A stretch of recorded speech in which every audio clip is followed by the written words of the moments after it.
This is a really wide definition of young carers that I want you to be aware of. And, you know, Paul Blomfield is really putting pressure now on the government and saying, you know, this commitment was made a couple of years ago. What's happening? I want an update. I want all schools to be required to have a young carer lead. And by making this requirement for Ofsted to inspect, could have a transformational impact.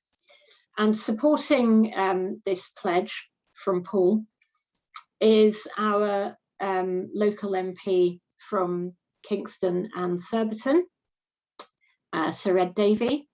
And Sir Ed Davey is also the leader of the Liberal Democrat Party, and he is here with us today.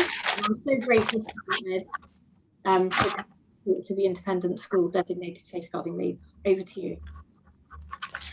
Thank you very much, Lucy. I'm delighted you're all attending this young care awareness session, as well as obviously the wider safeguarding.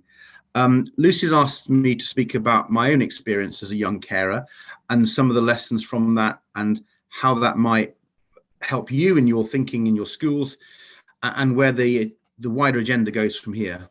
Let me start with my own experience, and indeed the experience of my daughter.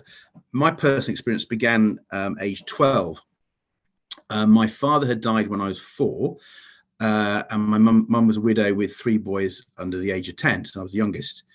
And then mum, when I was 12, became seriously ill, terminally ill with cancer. And it was essentially my middle brother and I, so when I was 12, he was 15, who were doing the day-to-day caring for my mum for about 3 years. And then she died when I was 15. And we didn't get a huge amount of help, a little bit from the family, some neighbours. I was attending a school called Nottingham High School, which was an independent day boys school. They didn't really seem to engage with us at all during the process, and not terribly well afterwards. So we didn't get much support from the school. As a young person going in every day, going through that sort of period of your life, 12 to 15, at times I felt quite isolated, a little bullied. And while I got through it, nevertheless, I think it could have been made a bit easier if there'd been more awareness. I sometimes felt the teachers just didn't know what to do. They sort of probably had an inclination that something was going on, but didn't know what to do. I remember writing a O-level, shows my age, an O-level English essay about the impact of my mother's illness on my grandmother.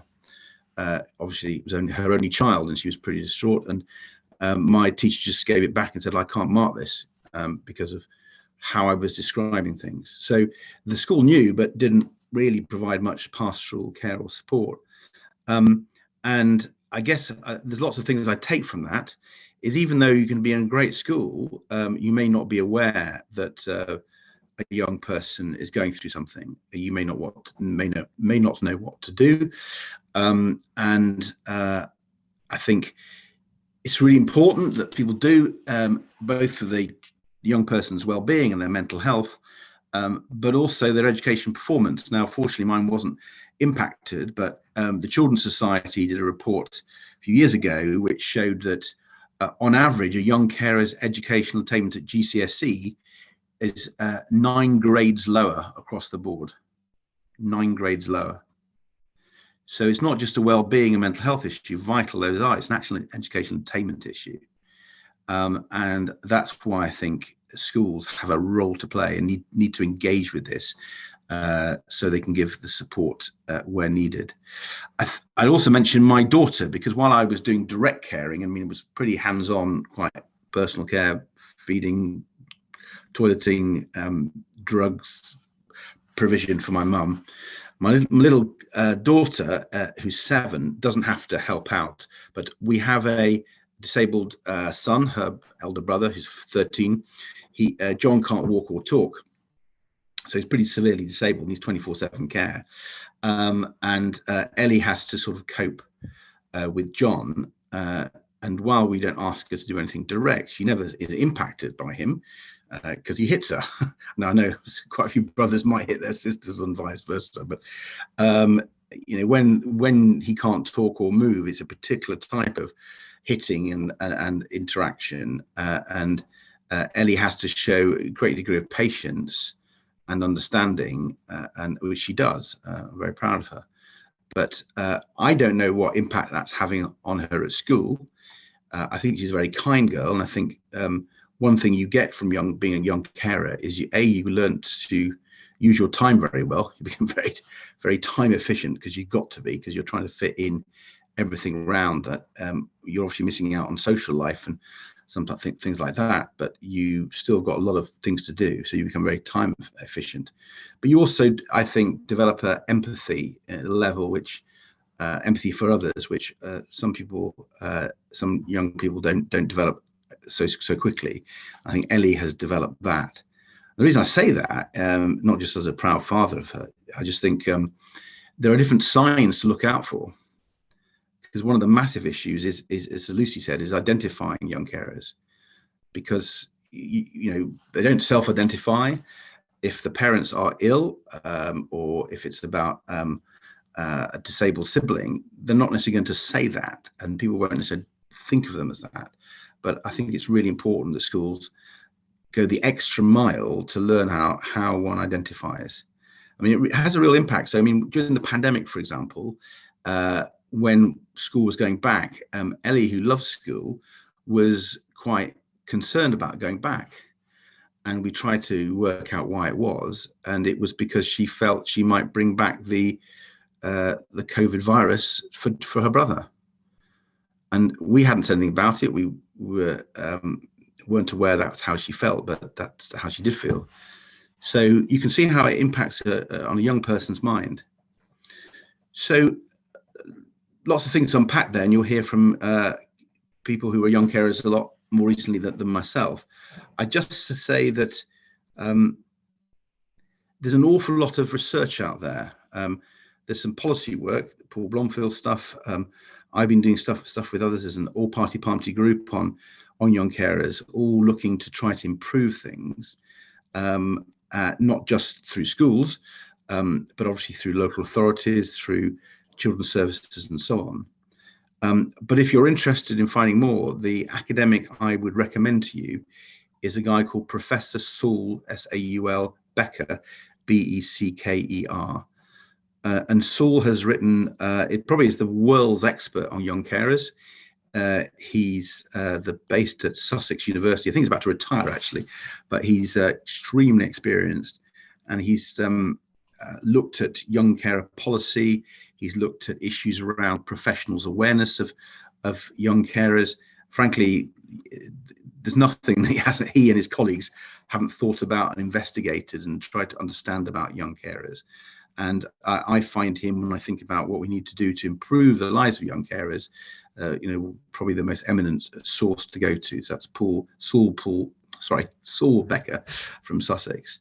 So just so delighted you're taking this so seriously. I think it really is important, and you can change young people's lives if you reach out to them. Thank you ever so much, Sir Ed. That's really kind of you to share your personal experience with us. And I think it's when you hear personal experiences like Ed's, it really resonates, and it makes you understand better how these young people are kind of invisible. I think the statistics tell us that 160,000 young carers are known about in England. But we know that around 1 in 6 children are young carers. And so those statistics of 160,000 are completely wrong. It's closer to 1 million. So it's something just to be really, really aware of, and to work hard at identifying, and having a young carer lead teacher, and I'm sure Sir Ed would agree, is such a good move, and it's likely to become a statutory requirement. But even if it doesn't, it would be amazing practice. And your young carer lead teacher could bring together young carers through simple measures like just putting a poster on the notice board saying, if you were anyone in your home was shielding during the pandemic, come and meet at lunchtime. And then you would just be bringing together a group of hidden young people that could do with some extra support, even just through connecting with others. And then on the topic of extra support, I'm really delighted that we've got Tom Humphreys here, and he's the team leader for the Young Carers Centre in Richmond. There is also the Kingston Carers Network, and unfortunately through illness they're not able to be here today, but Tom very kindly is sharing the support that they offer as well. And this is for you as designated safeguarding leads to make referrals of young carers that you become aware of to get the additional support from the external services. So I'm going to hand over to Tom, and just before I do that, just to thank Ed one more time. And Ed, was there anything else you wanted to add? I feel I may have interrupted you. You're on mute. Sorry, not at all. I'm sure Tom will cover the local support, whether it's what's available in Richmond and what's available in Kingston through Kingston Carers Network, as you mentioned, Lucy. No, but I mean, if any people want to, particularly if you're one of my constituent schools, please do contact me. Very happy to chat to you more. There's so many aspects of it. I think you're right about having a young carers champion, Lucy. That's really good practice.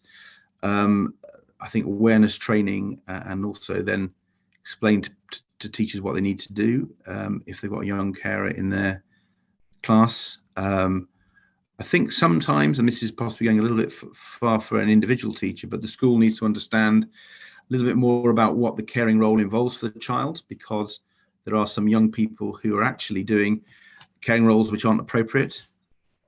We really should be supporting young carers sometimes because they're being asked to do rather more than they really ought to, and it's the lack of services, sometimes the lack of information about what's going on in the family, and therefore the services that could be provided aren't being provided. So trying to get an understanding of what's going on in this child's life, and I think it's really worth the effort. So I'm gonna have to go, I'm afraid, but really nice to join you, and good luck. Thank you very much. So I think, that story from Sir Ed would really resonate with all of you. And really, I'm so pleased because he went to an independent school himself. And this is something that independent schools are not immune to. 50% of young carers are siblings. There may well be siblings in the families of your children that you're not aware of who have additional needs. And this will be having an emotional impact or even a direct caring impact on the children in your school. So I'm really delighted to hand over to Tom Humphreys, team leader of Young Carers Centre Richmond. Over to you, Tom. Thank you. Hi, Lucy, thanks very much. And thank you to you both again. I know this is the second time I've presented now at the DSL forum, but it's always so powerful hearing experiences, particularly yourself and Sir Ed Davey as well, and perfectly sets a scene for what I'm about to talk about today, which is about young carers a little bit more broadly, and who young carers are, the impact of caring, and particularly having a look at the impact on education for someone with caring responsibilities. We do have Julie Parker here today as well, who's the targeted support worker from Kingston Carers Network. So while I'm delivering the presentation, I'm sure if there is time at the end, Julie would be more than happy to ask any Kingston Carers Network specific questions you may have. And fingers crossed I finish in time to give you a little bit of time to ask questions if you do have any. So just kind of looking at, like I mentioned, what I'd like to cover today. So starting with, who are young carers? So what do caring responsibilities look like, and what types of caring roles should you at school be looking out for to help you identify young carers? I then wanted to look at the impact of caring, or the potential impact of caring. It impacts carers in many, many different ways. These can be positive, these can be negative. You know, Sir Ed mentioned some of the positives around that kind of empathy that young carers have, but also focusing on that more negative impact and what we can do to maybe support young carers to reduce that impact. And hopefully I can spend a little bit more time, particularly for you guys, on the impact on education and the school life of a young carer. Then what I quickly like to do towards the end is discuss our work at Richmond Carers Centre and give a little bit of insight into Kingston Carers Network and how we support young carers, particularly with our service offers, just to give you an idea of what level of support young carers can expect from our services, particularly if you're referring in. And on the subject of referrals, I'll quickly kind of outline how you can make those referrals to our services if and when you are identifying those young carers at your school. So first of all, so who are young carers? So kind of as defined by the Carers Trust, who I'm sure many of you will have heard of, you know, many young carers services in the country are network partners of the Carers Trust. So a young carer is someone under the age of 18 who helps look after someone in their family or a friend who is ill, disabled, has a mental health condition, or misuses drugs or alcohol. So quite a broad spectrum there. And I've just kind of outlined at the bottom of the slide just some of the caring roles that you might expect of a young carer, who they may be caring for. So mental health conditions, physical health conditions, you know, there's a wide range of reasons why a young carer may be having a caring role. And it's really, really important to recognise, as Lucy has really helpfully mentioned, around hidden young carers. We quite often think about when we're talking about young carers, that physical caring role, you know, physically helping someone with mobility issues or helping someone get dressed or whatever it may be. But actually, there's a broad spectrum of reasons why someone may be a young carer. You know, people, you know, young carers who have someone in their family with the substance misuse issues, they often, you know, really go under the radar. It's not something the families are often kind of willing to speak about or ask for support for. So it's really, really important that we know what signs to look out for, particularly in schools as you're having that day-to-day contact with young people as well.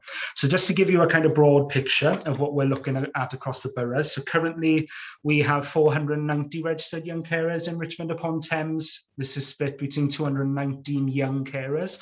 So young carers broadly covers young carers who are supporting someone with you know, it could be a parent, a grandparent, a friend in the home, and 271 sibling young carers in Richmond upon Thames, which is a little bit, as Lucy mentioned earlier, you know, kind of UK-wide, that split is a lot closer to 50%.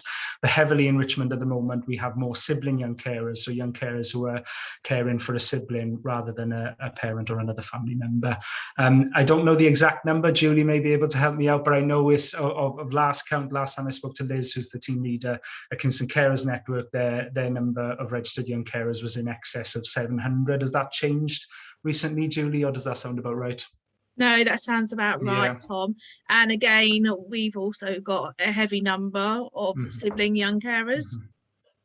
So I think it's really important, isn't it? I think quite often when we think of young carers, our minds, you know, typically go to they may be helping a parent, particularly with a physical disability, but actually across both boroughs at the moment, as Julie has pointed out as well, what we're seeing is actually our numbers are heavily weighted towards sibling young carers. So it could be a sibling with an additional need or a mental health condition, and this can impact greatly upon a young person's life as well.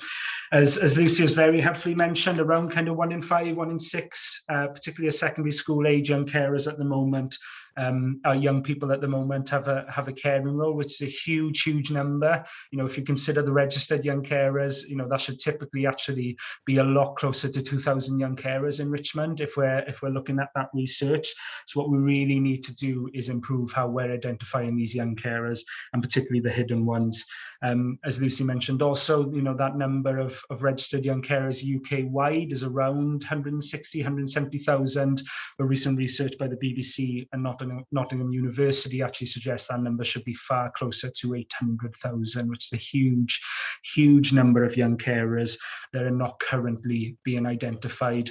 If you look at that in school terms, if your average class is between sort of 20 and 30 pupils, you know, we're looking at between 4 and 6 young carers in each classroom on average. So that's a huge amount of young carers. And as I'll go into a little bit in a moment, the impact of caring and what it can have on their life in schools as well. It's really important that we do better identifying those young people. So caring responsibilities, just to give you an idea of what kind of caring roles a young person may be taking on. So what I won't do is kind of read through the slide and show you kind of see for yourselves. But what I have done is, if you have a look at the slide, I've kind of split those caring responsibilities that are listed there. You know, when you look at practical tasks and physical care and personal care, I think these are typically what our minds go to when we discuss young carers, you know, kind of natural connotations around the caring role, helping someone physically, pushing someone in a wheelchair, whatever it may be. Those kind of top listed caring responsibilities are quite often, when I'm speaking to professionals, what come to mind. But actually what I really, really want you to think about, and as Lucy kind of helpfully mentioned about stepping back and thinking about, is what can also be taking place when it comes to young carers and their care responsibilities. So we know young carers provide a lot of emotional support.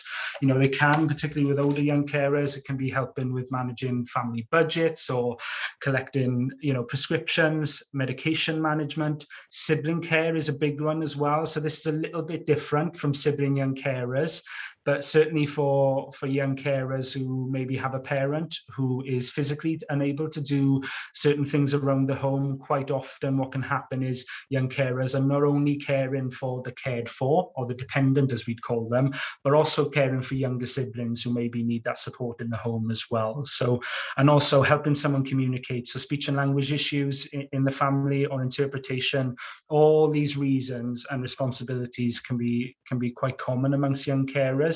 But like I said, typically we fall into the trap of just thinking about physical care needs or practical tasks around the home. It's really, really important that we're not limiting when we're identifying those young carers, and that we're keeping in mind that that caring role can be a lot broader than just physical tasks.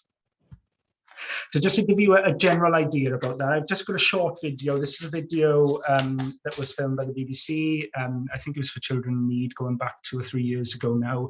This is just a general look of what a day in the life of a young carer may look like, and how they may be supporting their family in the home.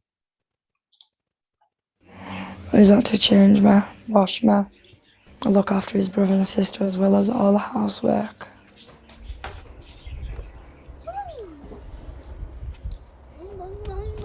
Going back to school now. Come on then, get on my back. Gone to the shop.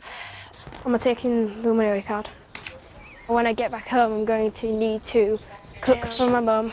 Shouldn't I give you such a big plate, should I? And my brother and sister, and help my mum a bit. My legs ache.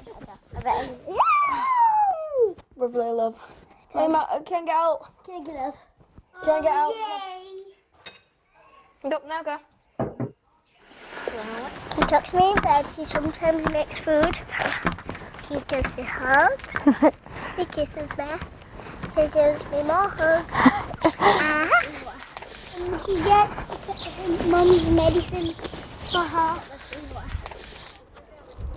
People can have all the time in the world to do whatever they want, and if I'm not one of them people, it makes you feel a little bit jealous that you're not doing what everyone else can.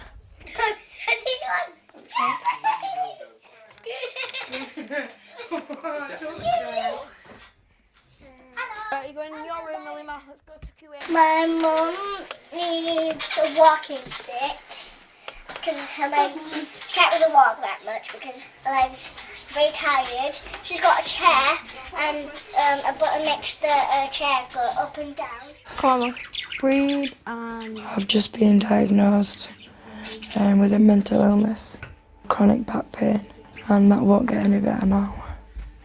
Under me will see me on my really poorly days.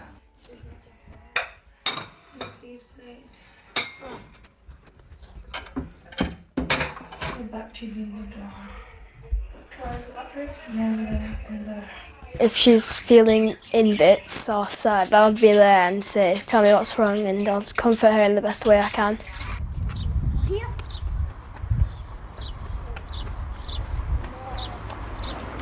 I do have enough time in lessons to do my schoolwork, but it's the homework that I struggle with. It makes me feel sad because now I've got so much homework building up, and I can't do really anything about it. 3, 2, 1. Luckily for me, I've got my granddad who's always there for me. If I ever need a break on the weekend, I can always just go up to his house and have my own time. Do you feel like a child? No, not really. What do you feel like? An adult. But you're not. I know.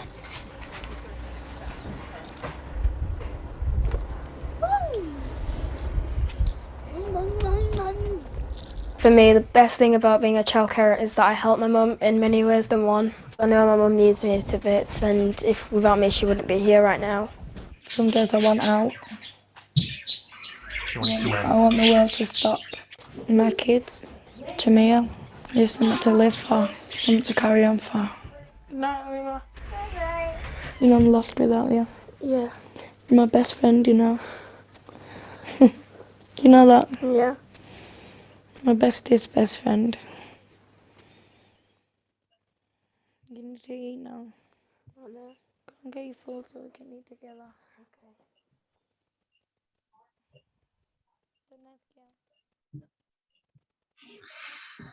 Okay, so I think that's a really useful look into. Oh, Is that to change now? Move on to the next slide. So yeah, as you're looking at Jamil's story, if you think back to those care and responsibilities I was discussing, you know, he's taken on a huge amount of responsibility for a child of 13, and that can have a really, really big impact on his life. But as Lucy mentioned earlier, actually, you know, as you see Jamil and you hear him talking, actually comes across as a really kind of happy and lovely child. But so that doesn't mean that he isn't taking on those extra care and responsibilities at home, and he doesn't need that extra support. You know, when you really kind of dig down and you ask those questions, you know, he discusses about not feeling like a child, not being able to complete homework, missing out on things that other children are able to do. So it's really, really important that we're identifying these young people when they have care responsibilities. So to look a little bit more at the impact, now that we've looked at what a young carer may be doing day to day in their caring role, you know, there's a wide range of impact that may be taking place in a young carer's life. Now, we know, again, I won't list everything, you can read for yourselves on the slide, but just to give you some statistics around kind of the caring role and how it may impact upon a young person's life. So there was a recent study for the Care For Me Too campaign in 2019, which was conducted by the Carers Trust. They found that young carers caring for someone with a mental health condition are far more likely to suffer their own emotional disorders, such as anxiety and depression also. It also found that 38% of young adult carers are living with anxiety or depression, compared to 28% of young people without a caring role. So that's quite a big jump of 10% for those who have caring responsibilities. The research also found that 48% of young carers in England say their caring role makes them feel stressed. So this is having a huge impact on their day-to-day lives. That's talking a little bit around the mental health impact on young carers and the stress it can cause for young people. But one of the big impacts of being a young carer is social isolation. Quite often young carers feel stigmatized or don't recognize other young people who are carrying out caring responsibilities like they are. They quite often recognize that they're missing out on simple things like going and see friends and spending time with their peers, or doing things that typically we would think of a child being able to do day to day, but due to their caring responsibilities being overwhelming at home and taking up a lot of their time, quite often the simple things like going around a friend's house are just not possible for young carers, which means they become isolated from young people who they identify with. I'll look a little bit more at the school impact on the next slide. But also with home, it can often be quite unstable or unpredictable, you know, particularly for young carers who are caring for someone with, you know, a mental health condition, or it could be drug and alcohol misuse, you know, substance misuse. They often don't know what they're coming home to, and that can be really, really difficult for young carers. School can often be a really, really safe space for young people with care and responsibilities. It can provide them with an opportunity to be in a structured environment where they're supported, but also that support relies on us being able to identify them as professionals as well. So looking more specifically, you know, particularly for yourselves, you know, all working in schools, at the impact of care and responsibilities and how it can impact on a young person's life at school. So there's been a lot of research around education impact, particularly over the last year. by the Carers Trust, and as Sir Ed Davey mentioned earlier, Sol Becker, who is kind of world renowned on the issues of young carers, and this is just some of the kind of statistics and research that has taken place. So 42% of young carers say there is not a particular person at school who recognises them as a young carer and helps them, and this is really, really important. I'll go into a bit more detail around what you can do at school to support young carers, but first and foremost is making sure that someone at school is able to recognize those young carers, or young carers are able to recognize a kind of lead at school who is supporting young carers. So if 42% of young carers are saying that no one at school knows they're a young carer, that means there's a lot of young carers going without support around their education. So 68% feel they've been bullied at some point because they are helping care for someone. This was again part of the Count Me In campaign in 2020 around Young Carers Awareness Day. There is a huge amount of young carers who feel stigmatized, who feel that they've been picked on or bullied at school directly because of their role as a young carer, because they have someone in their family who needs they needs that extra support. So it's really important the young carers can go to people at school and discuss kind of what's going on at home, so they feel like they can ask for help. This is a really, really big one. It's estimated that 1 in 20 young carers, again, this is part of the Count Me In campaign, miss school because of their caring role. And on average, 48 days of school per year are missed or cut short as a result of a young person's caring role.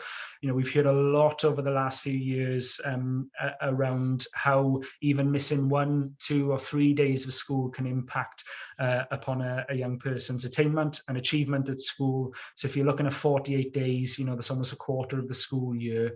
That's a huge amount of time the young carers are missing because of their caring role. So it's important that we find out why they're missing school. If you have got someone at school who is maybe, dropping in attendance, these are the type of questions we should be asking around young carers, and maybe there could be a caring role that is not identified.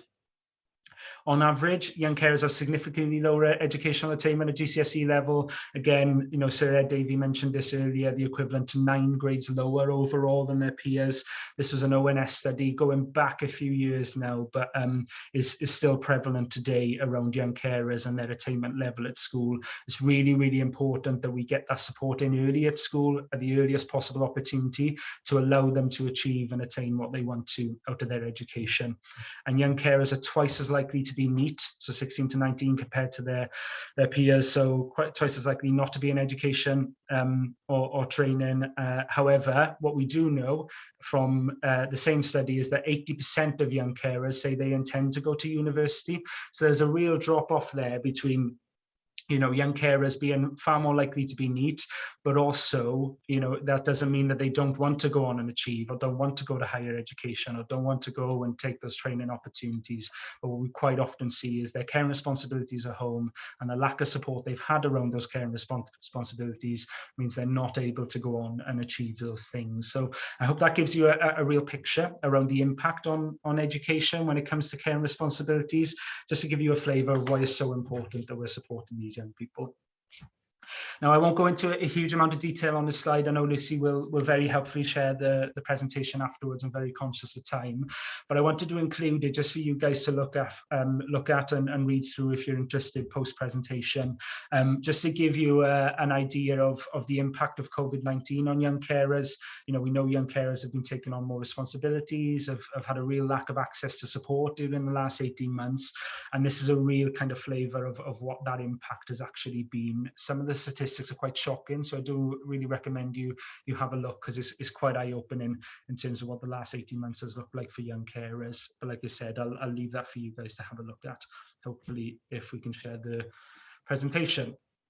So supporting young carers in schools, this is a really important one for you. What I don't want to do is kind of throw a load of things at you and you go away feeling really overwhelmed about what we can do for young carers. Actually, there's just kind of 3 or 4 really, really kind of easy and useful points that I think you could go away and achieve in the next 6 months if you really wanted to, just to improve that support for young carers in schools.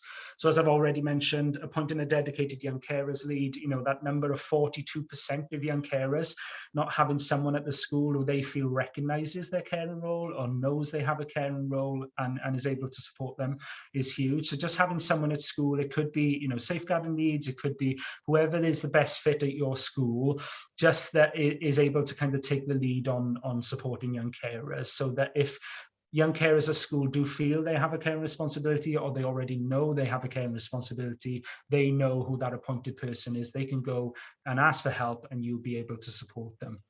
Identifying young carers in admissions is a really, really big one, as Lucy has already mentioned. I know, you know, you're limited with what questions you can ask in terms of the local authority procedures, but certainly at your own schools, I think it's really important. A simple question in admissions, such as, does someone in your family have an additional need or a medical condition that means they sometimes need extra support? That means from the moment that young person is going to your schools, you have found out that they may have a caring role at home and they may need a little bit more investigation. Something simple as running a lunchtime group for young carers at your school, or an after school group, depending on, you know, what is feasible for your school. I think it's really, really important. Like I mentioned earlier, young carers often feel stigmatized or isolated from their peers. And even if they're not, they quite often struggle to identify other young people who have the same caring roles for them, who understand what life is like for them as a young carer. So maybe having a dedicated lunchtime group that allows your young carers at the school to get together, be in that environment. Quite often what we find with our groups is, even if young carers are not explicitly talking about their caring roles at home and what life is like for them, actually just being in an environment where you know everyone there is a young carer and life is really similar to yours, I think is really, really important, and reduces that social isolation for young carers. And then making young carers visible and heard. This is a really, really simple one. Something simple as having posters around the school or leaflets that kind of recognize, are you a young carer? This is what kind of maybe you may be doing as a young carer. Just making sure the young carers, when attending your school, can see and identify themselves in the support that you're offering. So just some really kind of useful points. If you're looking for a more kind of detailed view of what you can do at school, I have included a link down the bottom here on the presentation, if it's shared afterwards, which links to the Young Carers in School guide, which is almost a step-by-step guide to what schools can do to support young carers. It is quite large and quite long. Don't be put off by it, because actually when you have a look and you break it down, there's some really useful pointers if you're looking to do a little bit more for young carers at your school. So moving on from what you can do and how we can support, I'm sure Julie could talk about on the next few slides when I get to Kingston Carers Network slides around what they can do for school. But certainly in Richmond, you know, we have, you know, a load of access to resources. If you're looking for posters, if you're looking for leaflets and guides on how to support young carers, you know, do get in touch with us. I'd be more than happy to provide those. We also at Richmond Carer Centre, we have a mailing list for professionals and schools where we regularly update schools on what we are doing as a service, or what you may be able to do or access in terms of resources to support your young carers as well. So if you're interested in being on that mailing list, you can get in touch and we can add your professional email address, no problem. Staff training sessions, so much like today with a quick presentation, you know, it can be anywhere from 15 minutes, which is just a quick Zoom call with some of your staff, or up to an hour of training on young carers around identification and awareness and what you can do at schools in terms of support. You know, we'd be more than happy to come in and talk to your staff if that's something you're interested in as a school. And then assemblies as well. So much like our work with professionals, it's actually really important that we speak to young people as well. So quite often our support workers will go into school and deliver an assembly to children around young carers and how they may be able to self-identify, or if they identify another friend who may have a caring role, where they can go and ask for help. Just to finish off, just to give you a flavour of what each service do. So starting with my service in Richmond, you know, we offer a range of support that covers emotional support or respite and activity support also. So we do have a mentoring programme which is running in schools or at our centre, and these are one-to-one sessions that are typically kind of 10 to 12 sessions during the term for young carers between the age of 8 and 17. Provides a space for young carers to talk about how they're doing and if they have any worries or concerns about their caring role. And what we do and what our support workers do in those sessions is provide coping mechanisms for dealing with that. And it doesn't have to be directly linked to the caring role, but if that wider impact around emotional support and what they're doing in their caring role is prevalent, then our mentoring program can be a really, really useful space for young carers to seek advice and support. We also run after school groups. So these typically run during the term time and are offered to young carers right from the age of 5 right up to the age of 18. And we split them into more age appropriate groups. These used to be run fortnightly. Currently they're run weekly.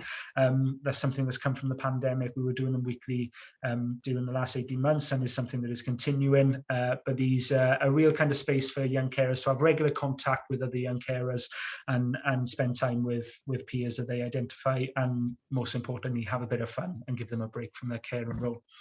We run holiday activity programs as well. So again, these give young carers a break during the holidays and provide them with a real chance to access things that they would typically miss out on. And again, spend time with other young carers, as well as bespoke projects, which are listed there as well. So there's a load of opportunities for young carers to access respite. And then we also have a number of kind of education programs, one being the Achieving Ambitions program, which is 13 to 17-year-olds, and support them around their education and training. And there's a load of resources through that program also, as well as just general information and advice. And in terms of contacting us, all our contact details are on there. I won't run through it now, but that slide gives you a little look into how you can get in touch. And then moving on to Kingston Carers Network, Julie, I don't know if you want to do a quick kind of run through kind of your support and what you offer, but I know Diane very helpfully shared these slides as well, so that gives a little bit of insight. Hi there. Yes, at Kingston Young Carers, we offer very similar to Richmond. Again, we also offer the drop-in sessions for age appropriate, and they run also on a weekly basis. And we cover Kingston area and also the Chesington area to enable all access for our young people. We also run regular youth group sessions weekly, where we are very much children led. So they will then tell us exactly what they want or what they need from the youth groups.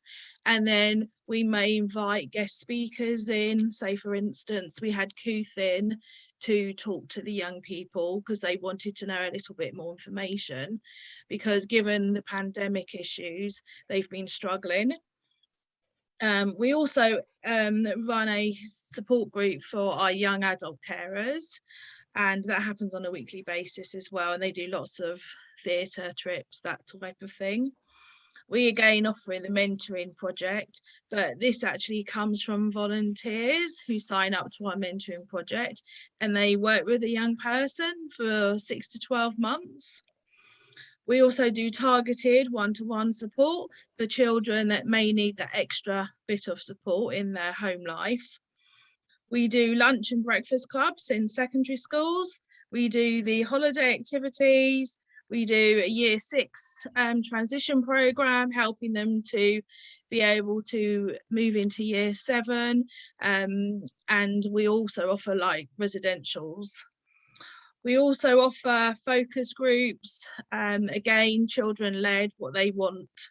And this is often on around support of mental health, supporting parents, and also siblings groups for, again, like Tom said, that we have a heavy load of young people who support siblings.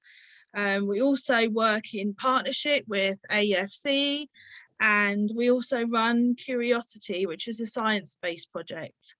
So that's about us, really. No, thanks very much, Julie. That's really helpful, because I know you can offer a lot more insight than myself into obviously your work in Kingston Carers Network. So as Julie's kind of highlighted, very similar in the work we offer.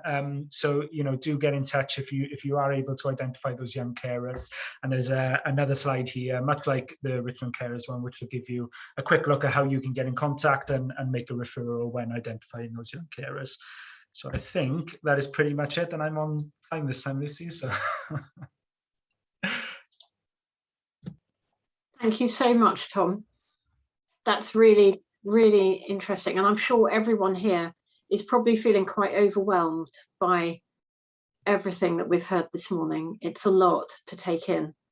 And I expect everybody feels a bit like I did back in March when I attended the Young Carers Conference, and I had that sort of light bulb moment of realizing that there are all these children out there that are not getting the support they need. Yeah, what I would say, Lucy, on that feeling of feeling overwhelmed, we are here. I'm sure Julie would say the same as well. I know when it comes to looking at the scale of young carers, and when you look at those numbers and the statistics and the impact, it can be really, really overwhelming. But do get in touch. We are here to help however we can, and hopefully kind of ease that burden on you guys when providing support as well. So don't hesitate to give us a call. Thank you, Tom. That's really kind.